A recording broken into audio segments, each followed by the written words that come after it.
আসসালামু আলাইকুম দর্শক, নতুন রেসিপিতে সবাইকে স্বাগত। লোভনীয় স্বাদের একটা রেসিপি শেয়ার করছি আজকে। তার জন্য একটা হাঁড়িতে নিয়ে নিলাম 2 টেবিল চামচ পরিমাণ সরষের তেল। এর মধ্যে দিয়েছি 1 চা চামচ পরিমাণ গোটা জিরে। জিরে সামান্য ভেজে এর মধ্যে দিয়ে দিচ্ছি 2টো শুকনো মরিচ। মরিচ দুটোকে অবশ্যই ফাটিয়ে দিয়ে দেবেন, তাহলে ফ্লেভার ভালো আসবে। মরিচ এবং জিরে সামান্য ভেজে এর মধ্যে দিচ্ছি 8-10 কোয়া রসুন। এর সাথে দিচ্ছি একটা পেঁয়াজ কুচি, সাথে 4টা কাঁচামরিচ। ঝালটা আপনারা পছন্দ অনুযায়ী দিয়ে দেবেন। পেঁয়াজ রসুনকে 2-3 মিনিটের মতো ভেজে নিচ্ছি। যে কোনো ভর্তার মধ্যে রসুন কিছুটা পোড়া স্বাদের হলে খেতে সবচাইতে ভালো হয়।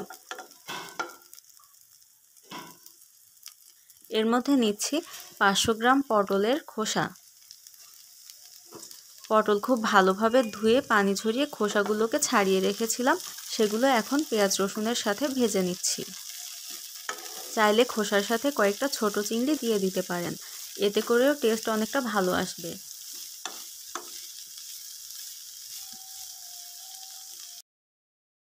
এর মধ্যে দিচ্ছি স্বাদ মতো লবণ, তার সাথে দিচ্ছি 1/2 চা চামচ পরিমাণ হলুদ গুঁড়ো। সবুজ রঙের সবজিতে হলুদ দিলে কালার অনেকটা ব্রাইট হয়। হলুদের কাঁচা গন্ধ চলে যাওয়া পর্যন্ত ভেজে নিচ্ছি।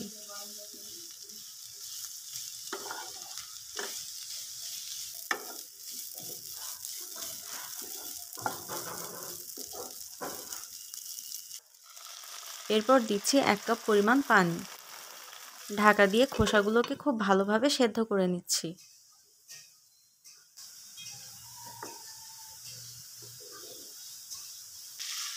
খোসা যখন পুরোপুরি সেদ্ধ হয়ে গিয়েছে, সেই পর্যায়ে ঢাকনা খোলা রেখে পানিগুলো শুকিয়ে নিচ্ছি। চুলো বন্ধ করে ঠান্ডা করে নিয়েছিলাম। এরপর একটা ব্লেন্ডার জারে করে পেস্ট করে নিচ্ছি।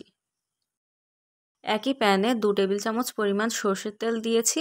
এরপর ফোড়নের জন্য দিয়েছি 1/2 চামচ পরিমাণ কালো জিরে, সাথে একটা পেঁয়াজ কুচি। আমার কাছে ভর্তায় পেঁয়াজ ভাজা খুবই ভালো লাগে, এই কারণে দিয়েছি। পেস্ট করে রাখা পটলের খোসাগুলো দিয়ে দিলাম। নেড়েচেড়ে খুব ভালোভাবে মিশিয়ে নিচ্ছি। অবশ্যই লবণটা চেক করে দেখবেন, কম হলে একটুখানি দিয়ে দেবেন।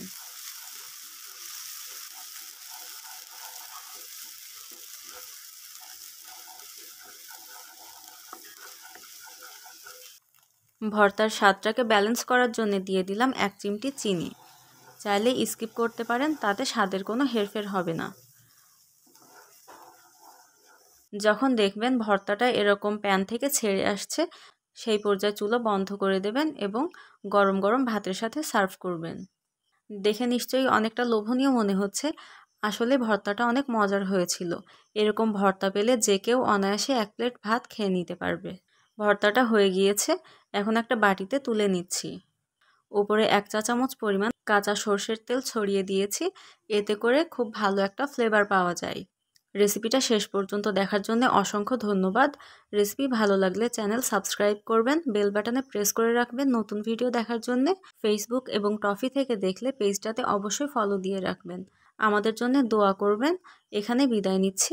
আল্লাহ হাফেজ।